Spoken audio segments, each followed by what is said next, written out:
We now move on to an interesting panel discussion on placing Indian SME products on the global map. Please join me in welcoming the moderator, Mr. Shayat Mazumdar, founder and CEO, Unimart Multichannel, followed by our esteemed set of panelists, Mr. Rajendran Dandapani, Director of Engineering, Zoho, Mr. Anuj Kumar, founder, Chief Revenue and Operating Officer, Affle India, Mr. Pranab Bhasin, Director, MSME and Seller Experience, Amazon. Thank you. Over to you, Mr. Mazumdar. Thank you so much. And thanks everyone who's watching live. We've got a great panel here, people who've got many years of experience. And the topic today is also really exciting, placing SME products on the global map. So what I'll do is I'll quickly get started with a round of introductions. I'll go last. Anuj, let's start with you. This is Anuj Kumar. I'm one of the co-founders of Affle, which is a company which is largely into mobile advertising and data-driven solutions for mobile. And I think we've been an entrepreneur for over 15 years. And, as a company started in India, we are happy that we will live in India and are a public company now. So looking forward to sharing on the SMB side and what we can do as an industry to drive that forward and build a much greater global presence for Indian SMBs. Thanks, Anuj. And Pranav, why don't you go next, please? Thanks, Shah. Hi, everyone. I'm Pranav. I look after MSME and seller experience at Amazon. And our mission is to ensure and enable anybody anywhere in India to be able to get started and leverage digital technology, e-commerce, and grow their business. So formerly, I've been an entrepreneur, so I've been on the other side, seeing the pain points, and it's great to be here to sort of help MSMEs grow and support them in their journey. Thank you. Thanks, Pranav. Rajendran, maybe you can introduce yourself, please. Hi, I am Rajendran. I have been with Zoho from its founding days in 96, 97. And at Zoho, the primary role that I do is to evangelize the technology platform. Our sweet spot is the small and medium-sized companies, almost 350,000 of them around the world, who want to bootstrap and really frog jump over the other competition by being digital at its core. And that'll be the role I'll be playing. Thanks, Rajendran. I'll quickly give an intro to me. I'm ex-Indian Navy. I retired as Lieutenant Commander back in 2012. Used to be a nuclear biological chemical warfare specialist and a helicopter operator. And later on, I ran some small businesses, went on to do my MBA, and then I was heading cross-border e-commerce for Rocket. Later on, I started Unimart, and like Rajendran and the others on this panel, I'm very acutely involved with the small and medium businesses, helping enable them to sell globally. So with that, we get started on today's panel. My first question to all the panelists, one by one, and you can go in any sequence you want, is what is a SME in your definition when you are helping SMEs, okay, from your perspective?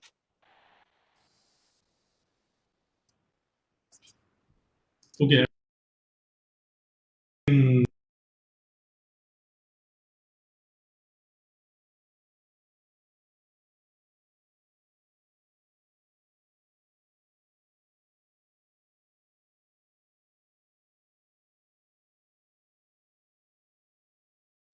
Which includes sellers, which includes delivery partners or logistic partners, neighborhood stores, enterprises, developers, content creators, authors across these different areas.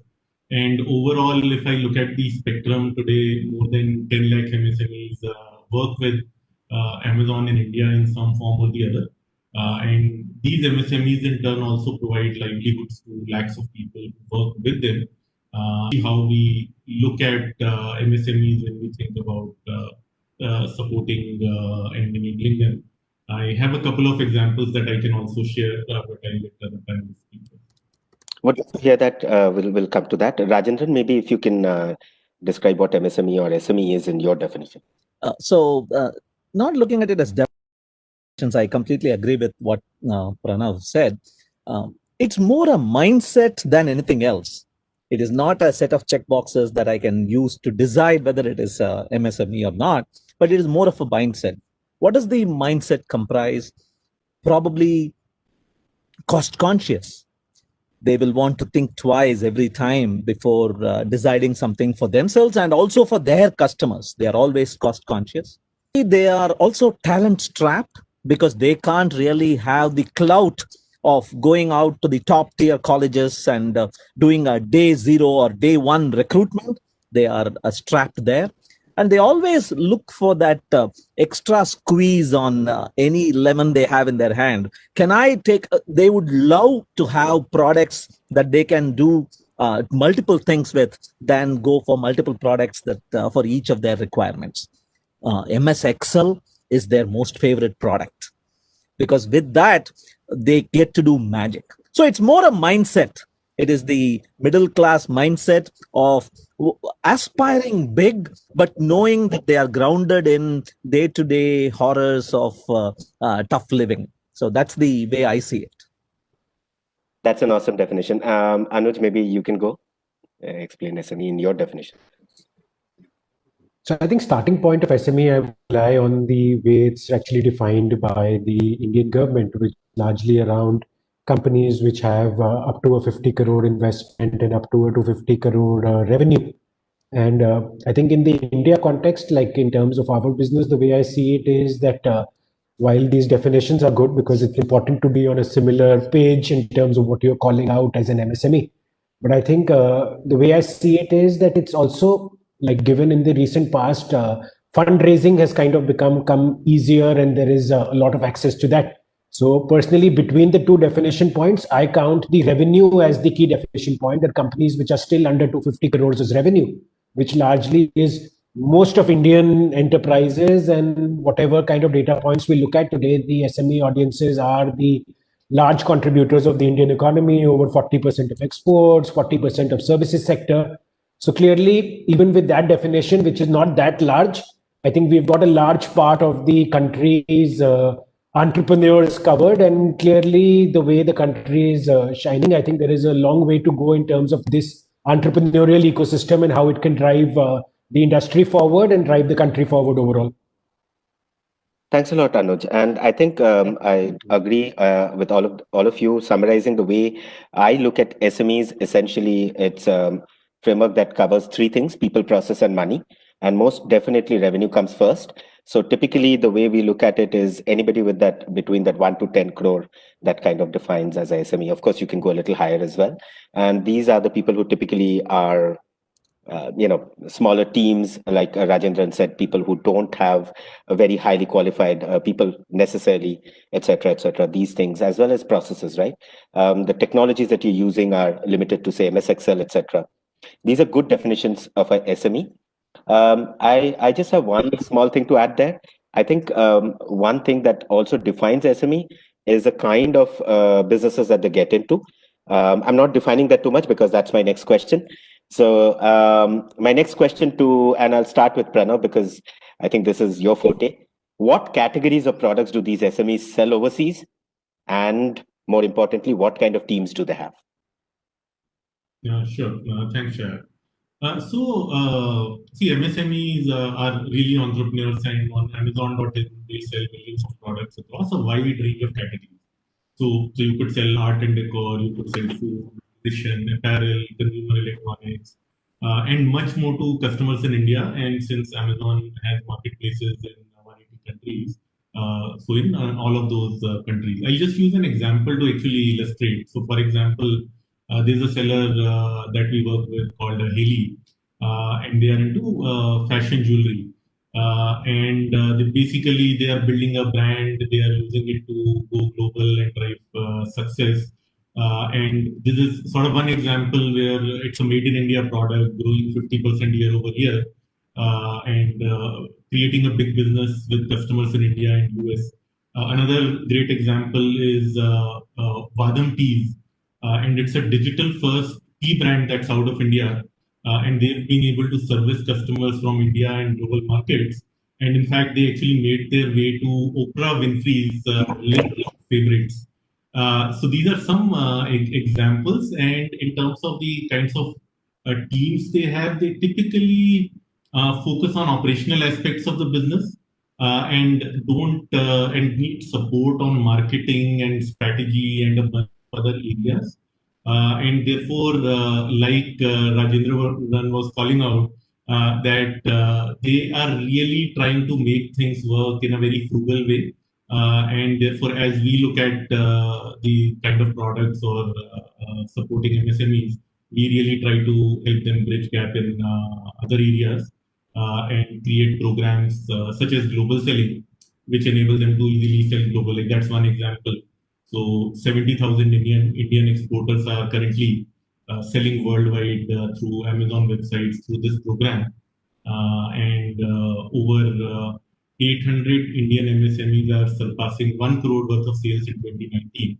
And overall, this program has cumulatively crossed $2 billion in cumulative exports. So those are just some stats I'm giving to sort of say how many people are leveraging and how they are growing a wide range of categories. Pranav, just building on what you said, maybe before I move on to Rajendran, just a quick question to you. You've also opened up Amazon Global Selling to 15 markets recently with Startup India. Would you care to expand on that? Maybe just a quick 30-second primer on that as to what you're trying to do?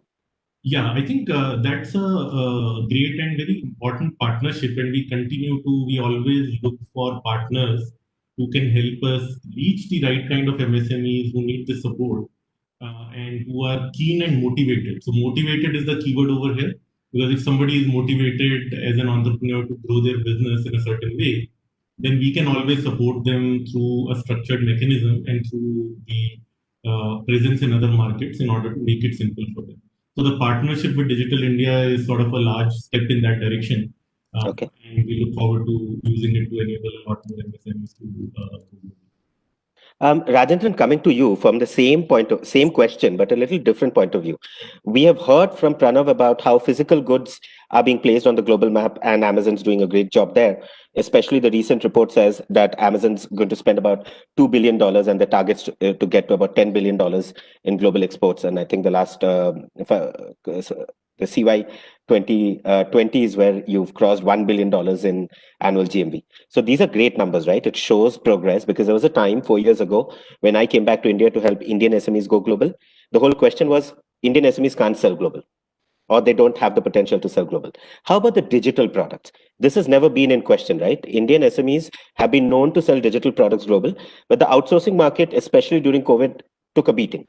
What's happening there? So, is this for me? Oh, okay. Yes, it is for you. Yeah. So, it has taken a while for India to realize that it can actually build products rather than just do outsourced services to the world. And historically, we have not had a great name with respect to quality of the product, with respect to a world-class user experience or interface, and with respect to locally relevant customer support. So I think in these three aspects, we have really made a lot of progress in recent times, but there is a long way still to cover. I'll repeat, the world-class user experience that we can offer in our product, quality, technology is amazing, but it suffers when it comes to scaling a product or removing all the, deburring the product, so to speak, the digital experience, and locally relevant customer support. So if we can really find ways to work around the conventional Indian, this is how we are, kind of fatalistic destiny problems that we have had in the past, I think it's a good time. Because today, more than ever, the West is taking a beating, really, when it comes to policy, governance, when it comes to security, data privacy. We saw what happened with WhatsApp, what is continuing to happen with WhatsApp. And the market, particularly in Europe, is very sensitive with GDPR, and they are paranoid. They are bordering on paranoid. I think India is poised to, in that extent, with respect to the way its democracy is handled, the way it is really postmodern in its approach to data sovereignty. I think that there are many good things working out for India, and it is a game that it is for us to lose this game. Things are I doing. agree. I mean, one of the things about putting SME products, I'm kind of taking a lot of startups, or especially Anuj, I'll get to you. Just give me a sec. So taking the startups also into this equation, one of the things I feel very strongly is, given that there's been a bit of a sensitivity about the Chinese products, especially in the Western market, and when it comes to the digital products. Also, Europe starting to become a lot more sensitive when it comes to data, etc. This is a golden opportunity for a market like India with a huge amount of engineers, a large number of startups with good technology products. And there are enablers now coming up in the market in the form of accelerators, incubators, especially state-run ones, like in Correct. Hyderabad, one of the biggest ones, T-Hub.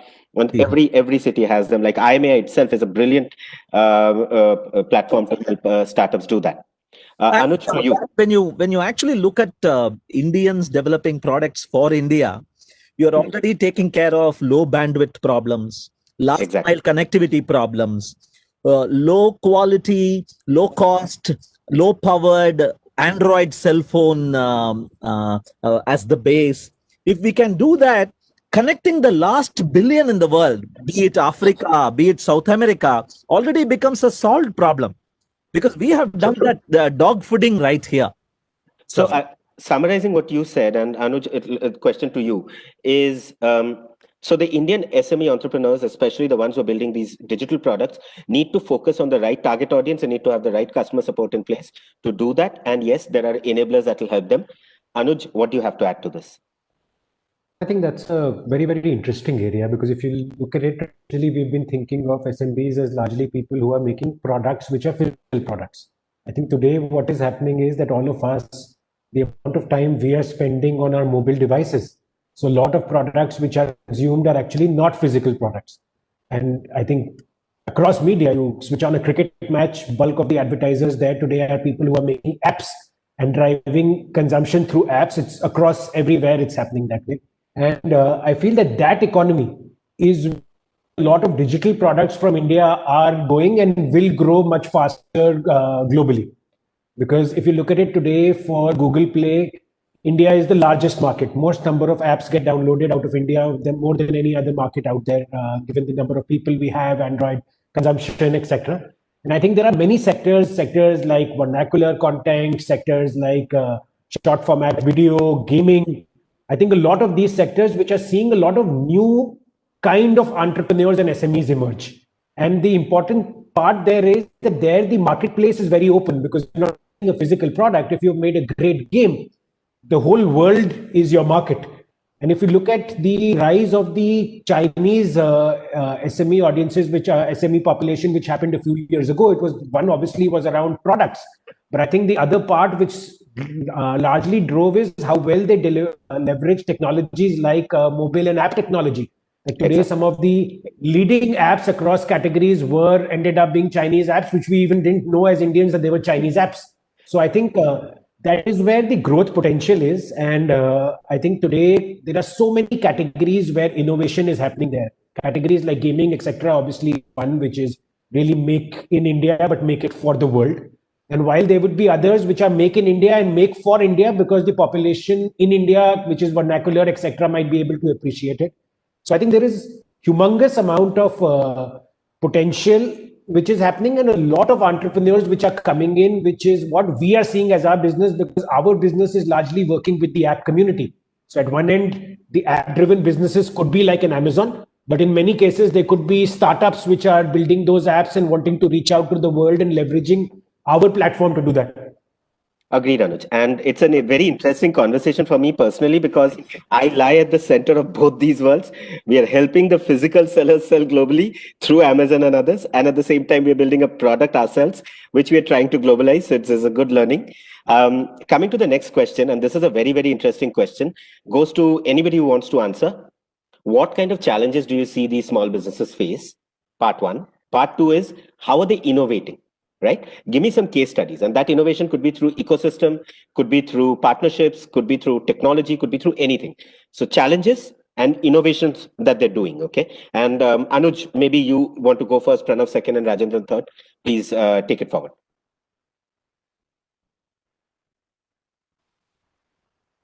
Actually, I couldn't hear you too well, so I would let the others take it first. Yeah. Okay. Okay. Pranav, maybe you'll take it first. Sure, I can go ahead. So see, in terms of challenges as far as e-commerce is concerned, so some of the common challenges that we've seen primarily are related to access to new customers. Like I'm running a business, how do I reach out to my customer, right? Most importantly, how do I reach out to the customer beyond my catchment area? I may be running an offline store, I have a certain catchment area, but how do I go beyond that?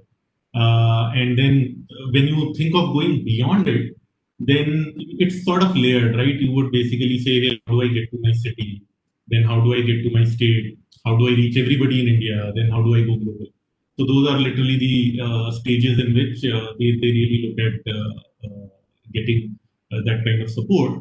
The other broad thing that I see is related to digital infrastructure and skilling of employees. Because the world is increasingly going digital, everything is moving towards automation, and to navigate in that world, it is a very important challenge for them.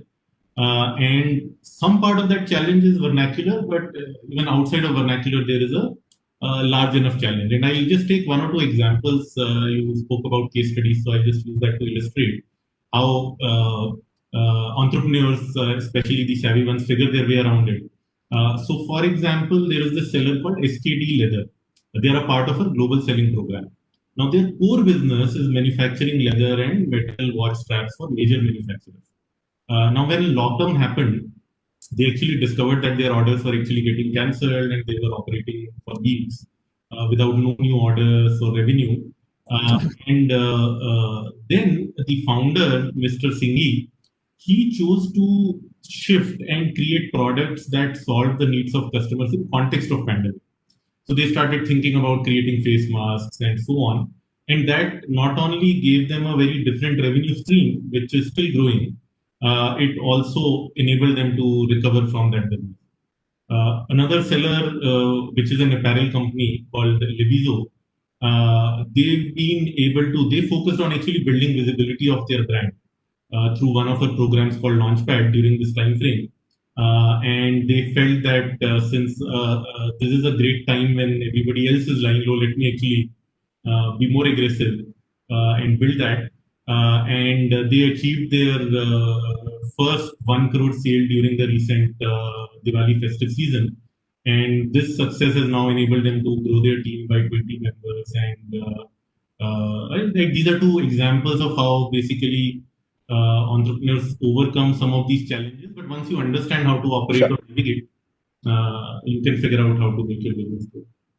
Anuj, for your reference, a question that Pranav was answering is the kind of challenges that these SMEs are facing and how are they innovating to solve those challenges. If you have some interesting examples, like Pranav just gave us 2 examples of Mr. Singhi and forgetting the other name, how they've innovated through the Amazon Launchpad program as well as Amazon Global Selling program, how they've changed the category of goods. It could be that, it could be an ecosystem enabler coming in and doing that for them. I don't know. So do you have any insights to share there? Yeah, so I think the single biggest change which I have seen happening in our times obviously has been the impact of COVID, which has happened in the last probably few months. And I think that has actually, a lot of SMEs have transformed their business with that. So it started with obviously payments, which is accepting payments and WhatsApp-based ordering kind of a thing, which is largely individual entrepreneurs who started doing it without even relying on any third-party platforms. Your neighborhood shop was doing it, picking up orders from this thing and sending you links of ATM or Google Pay to make those payments. So I think that is a first step of digitization, which they embraced with the pandemic situation. I think the other area where I've seen a lot of work happening today is around the entire online to offline piece, because because people obviously, while the world was largely moving to e-commerce based transactions even pre-pandemic, I think the speed at which that change has happened has been dramatic in the last 10 months. And I think that's where the enterprises, what we are seeing is that how they are leveraging online, like their shops or their warehousing can still be offline, which is what the physical products need to be. But how they're using online tools to get that going, I think that's the online to offline part is a very, very important enabler. And even for us, Agreed. we work with a lot of clients where we are building technologies where they can actually experience an entire mall on their phone, shop for products, and tie up with logistic partners so that through an app experience, get the products delivered from actual physical shops. Because while they're also listing on an Amazon, many of them also want to have their parallel shop fronts because they believe that they have a catchment area, they have a CRM of audiences who they are loyal to them. And So more like obviously, they BOPIS. may Sorry, I interrupted. Yeah. More like BOPIS, right? Yeah, correct. So it's around that, and I think that's the area where our entire online to offline platform, which what we are working with retail, with communication tied down, because to what historically it's seen was that most SMEs were largely focusing that even if they had like a base of 500 customers, their only way to reach out those customers was largely through SMS or maybe through WhatsApp. So what we've built out is that we've got our Vizuri platform through which we have actually integrated that they can have communication across multiple channels. So the same customer is available on WhatsApp, he's also available on email or available on Facebook. And how do we optimize the customer journey so that they can leverage digital technologies without them needing to know that? Like, because for a particular user, a WhatsApp based engagement might be better versus for somebody else, an email might be more impactful. So I think those are things which we have seen happening quite closely, and a lot of SME, especially in the last 10 months, changed dramatically to adapt to such things. Okay. Rajendran, maybe you can take it forward because I think Zoho's been doing some very good stuff during the COVID period. Yeah, one challenge, I completely agree with the points brought out by Anuj.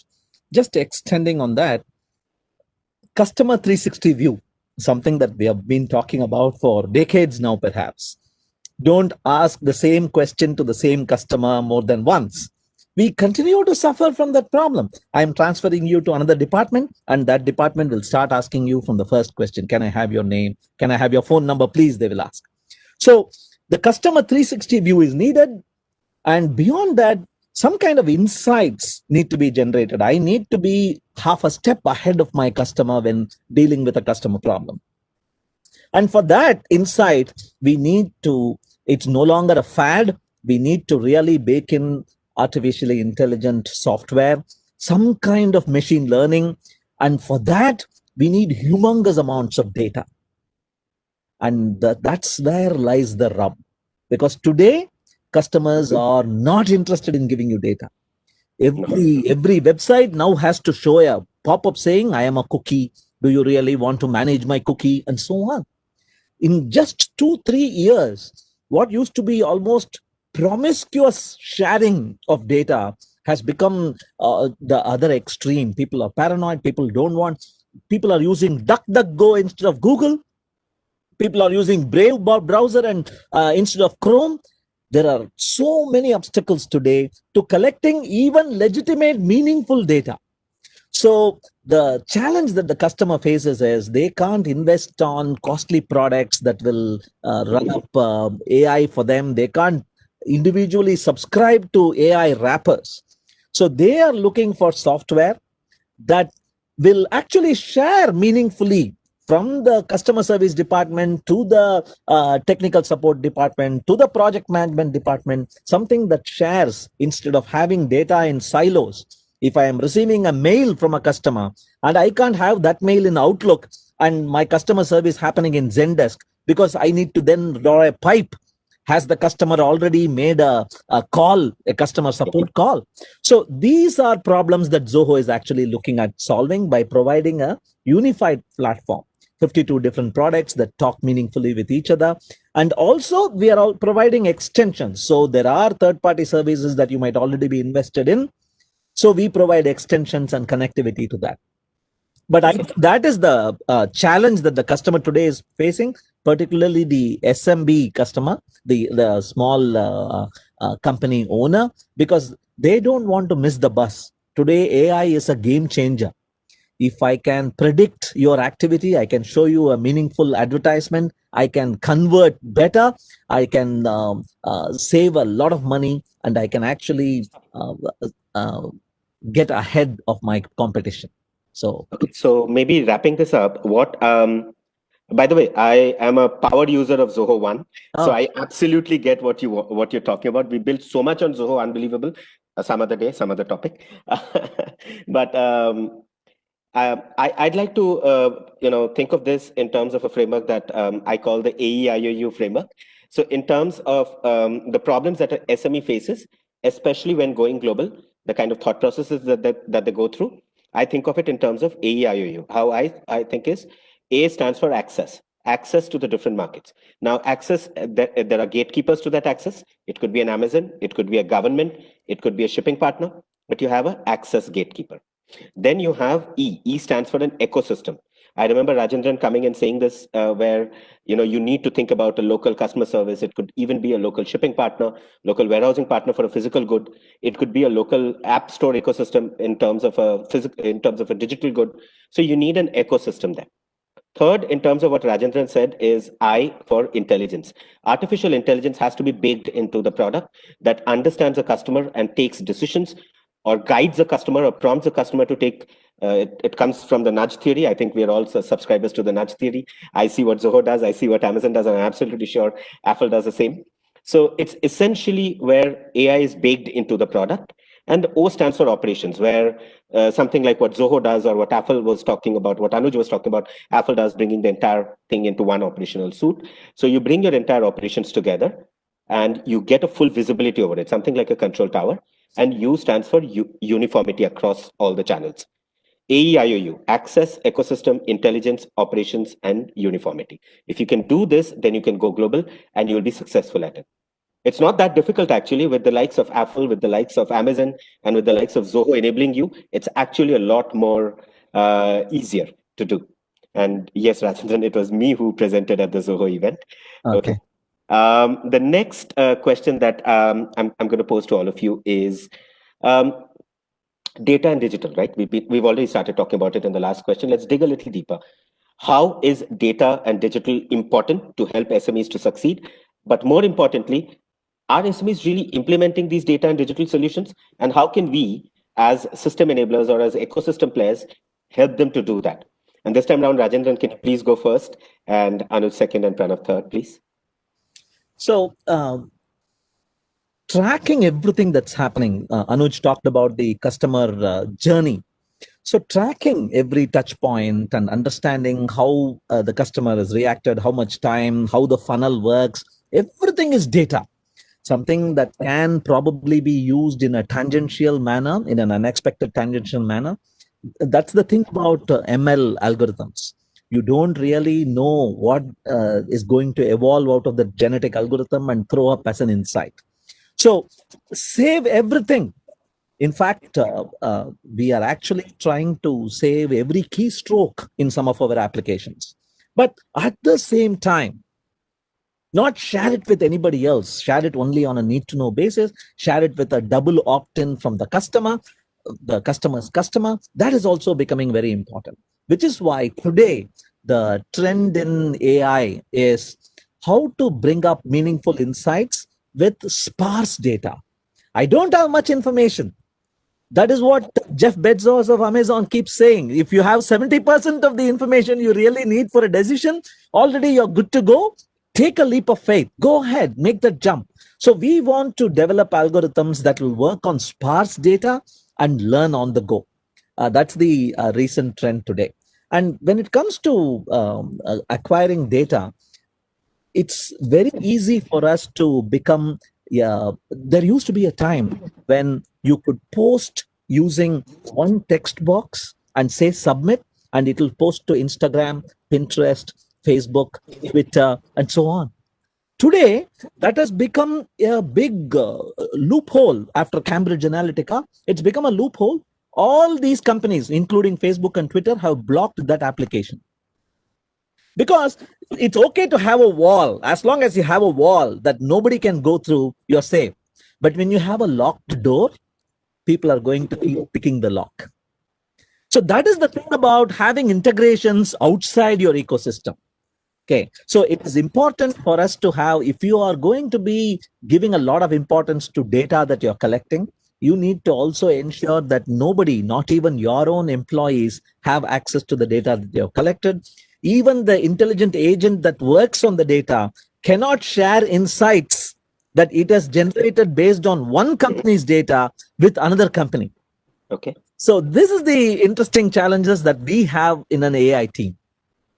So maybe moving to Anuj, can we take what Rajendran said and take it a step further and discuss about how to use this data and intelligence to enable SMEs? Let's talk about it from the digital frontier, because I think that's where your forte is. How do we help them to do better? Yeah, so I'll help answer that and also share examples of something which we're doing and also what I have seen some other companies doing, which I found quite useful. I think the important thing for the SME audience is simplifying innovation and technology. Because I think what you need to look at it is that these are people who know their business better than anybody. And they are reading all of these trends of big data. This can happen, this user can happen. And I think many of us and many other companies, I think while we have passion for our products, we end up confusing the SME because he doesn't obviously want to know the in-depth of our products. He wants to know how is it going to help solve his problem. And I think that simplification of that message is very important. And I'll give you an example from our life. So actually what we started seeing was that today in India, there were so many companies which were building apps, which was the way in which they were building digital products. And they wanted more consumers to download or use those apps, and not just people, just random numbers, but people who are actually valuable, who will go and buy from them. Now, when we started building out our advertising platform, our option was that one, we go in and say that, you know what, we advertise your products on these sites. We have this data, so we can predict that this user is going to likely to use e-commerce versus social commerce. Finally, what we realized was that nobody really wanted to pay for that. What the enterprise was looking for, that if I'm making a game, how is it that you can get me people who are likely to consume my game? So we built out our entire business model on what we call cost per converted user. So what we are doing is we are simplifying. You want gamers, we will give you gamers. And the data and the inventory are the raw material which I use to deliver a conversion to you. So to an SME, it is a conversion, and this is the language he understands. If I was to go him and talk to him about my AI engine, while I have a lot of pride in that, I know that I can confuse him because that's not the way he understands our business. So I think that is where I see that the innovation on technology and how you sell it, I think will make it easier on adoption. And the same things I see, one is obviously an example which is closed, which is obviously related to our company and how we are doing it. But even when I look around, I think one of the recent innovations which impressed me a lot is something which Paytm has done. So today, a lot of sellers who are retailers who are selling who've got Paytm kiosks, they actually get a confirmation on voice around that the transaction has been completed. Yeah. And it's not that I'm not trying to create a plug. I just, as a consumer, I saw it in a few shops and I was like, this is real innovation, because the guy can have that confirmation coming in out there on voice. He knows that the transaction has happened. Otherwise, somebody's showing him some, and I'm sure there are enough people fibbing this that show them a screenshot and the transaction didn't happen. So I think clearly making innovation relatable and simplified is the way which is most important. These enterprises understand the language of growing their business. And we need to talk in that language to make our products adapted and grow with them. So, Pranav, taking this point that Anuj made about the innovations, etc., let's move a little bit towards the physical products and how do we help SMEs to do that globally? And how do you build in data and intelligence? Because Amazon's doing possibly the best in the world when it comes to AI, data intelligence, etc., giving that feedback back to the customers or helping them through the different programs that you have. And one request here is please keep it short because we are running out of time. I'm trying to put in 2 more questions before we get done. Thank you. Sure. Yeah. So I will focus more on the digital part of it. And as I basically mentioned, that the reach is one of the things that MSMEs really care about. And one of the biggest opportunities in terms of digital transformation is the ability that digital can give to a business to actually break those geographical barriers. And I'll give you a simple example. I think Anuj had touched upon simplicity of the offering. At the end of the day, the MSME is looking to grow their business, and that's a very important statement. So one of the things, for example, that we do in India is when we saw a lot of MSMEs coming in and starting to sell, the first question that they had was related to courier services. Like, hey, as my business grows, as I get more orders, how will I keep going to the courier person and keep giving them packets? And that's just so cumbersome. How do I do that? Therefore, we created a solution called EasyShip. And what the solution does, whenever an MSME receives an order, they can basically open their mobile app. They can click a button to schedule a pickup. Now they can say pick up in the morning, afternoon, evening, based on when they are available in their location. And an Amazon associate will around that time come and pick up that package from your premises. And then, irrespective of where it needs to be delivered, the technology in the logistics system will take care of getting it across multiple cities to the end consumer. Now, what that does, it basically takes the primary worry that MSME may have out of the equation and then gets them to focus on what their strength is, which is building great products.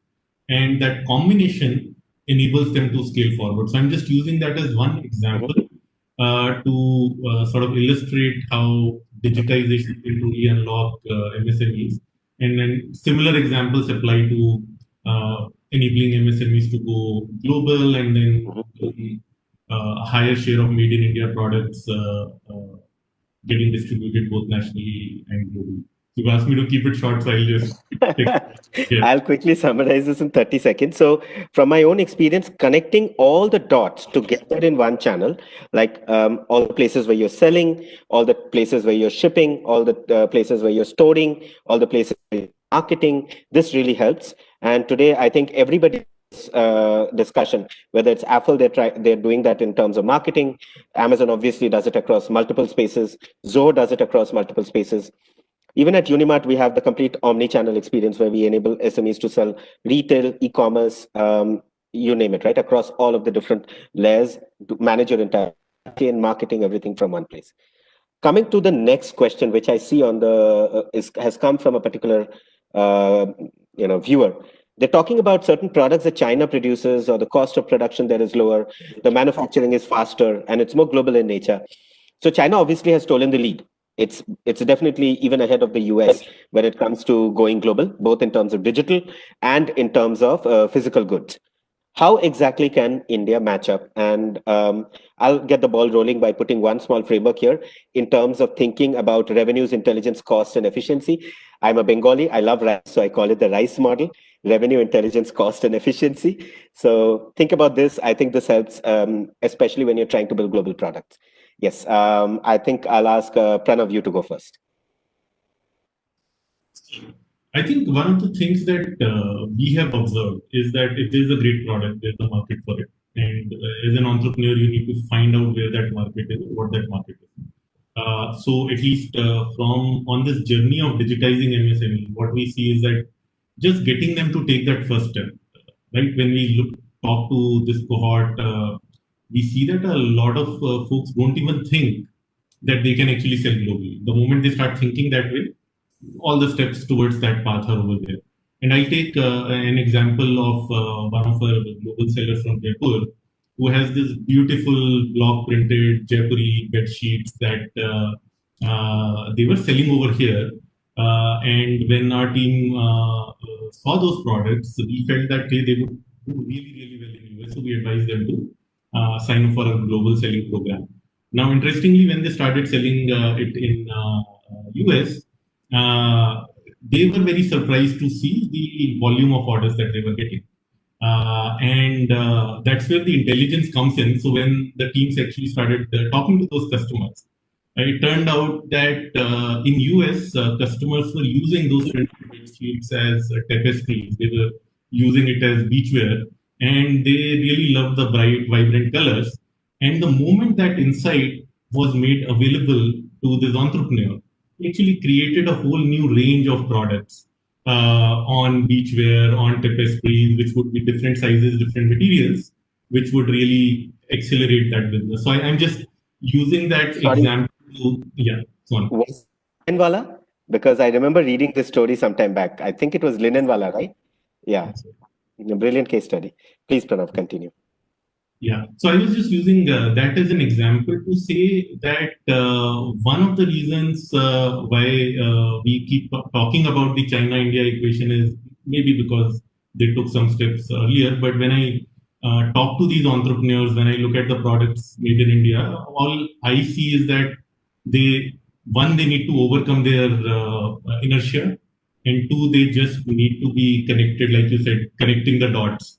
So you connect the products they are building with these dots, and whether it is karigars, artisans. So we have actually specific programs for each of these cohorts because we realize that the first step that they need to take is very different. So for artisans, we go through a lot of government agencies and work with clusters.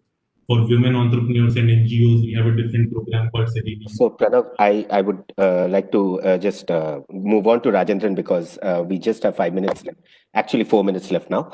Zoho is one of the great Indian products that's actually done massively well outside of India.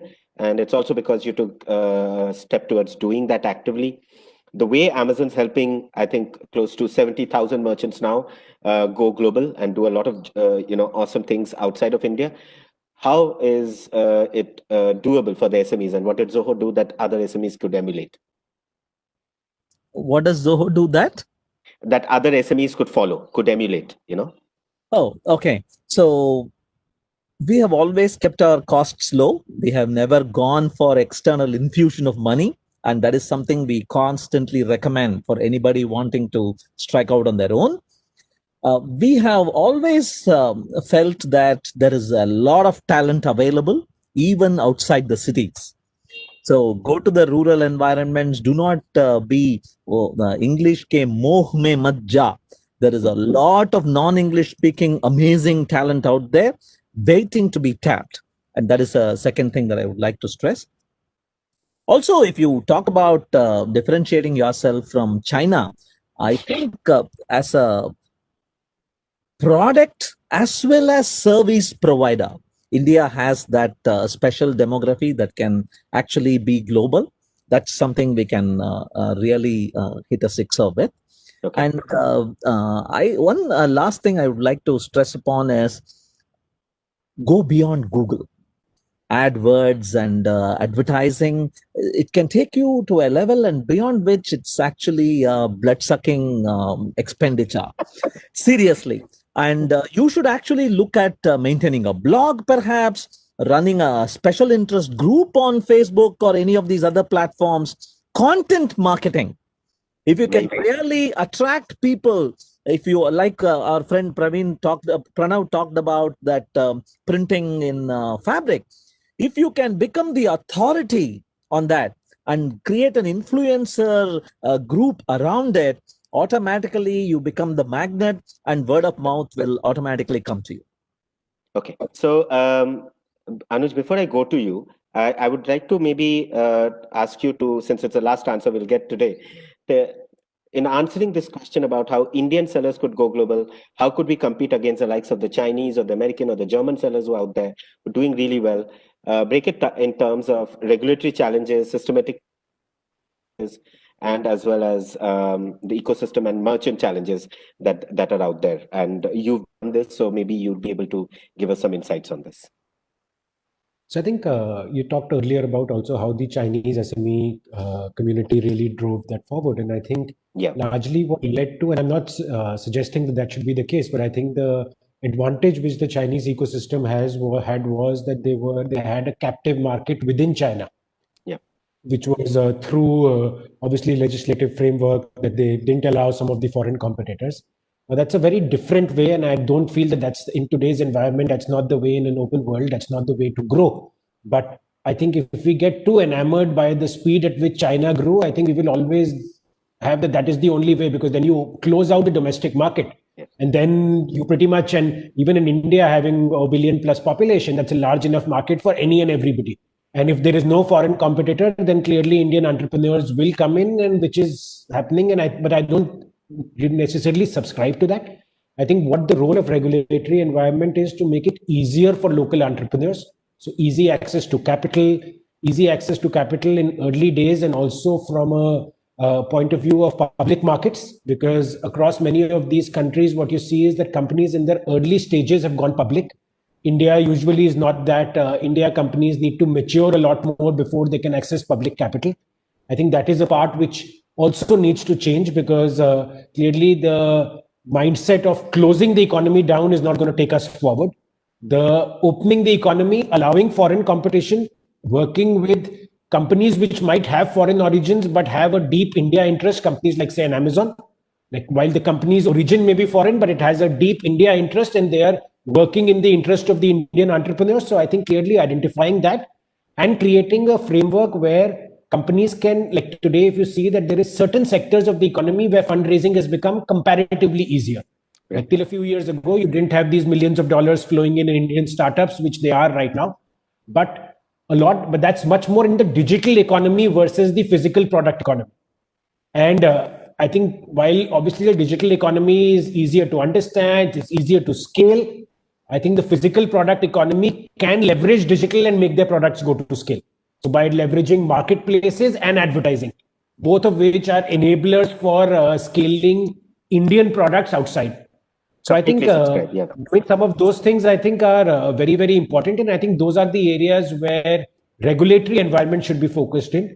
Locking down the economy or competition, I think that model, if we try and emulate, then it's not really the way forward in today's era. While I know that many countries in the world are going that way, but I'm personally not a subscriber to it. Yeah, I think local is the way forward. You build for local, but you build for global, but you start selling in local, and then you grow it out. And like you said about the access parameters, etc. So this has been a great conversation, everyone.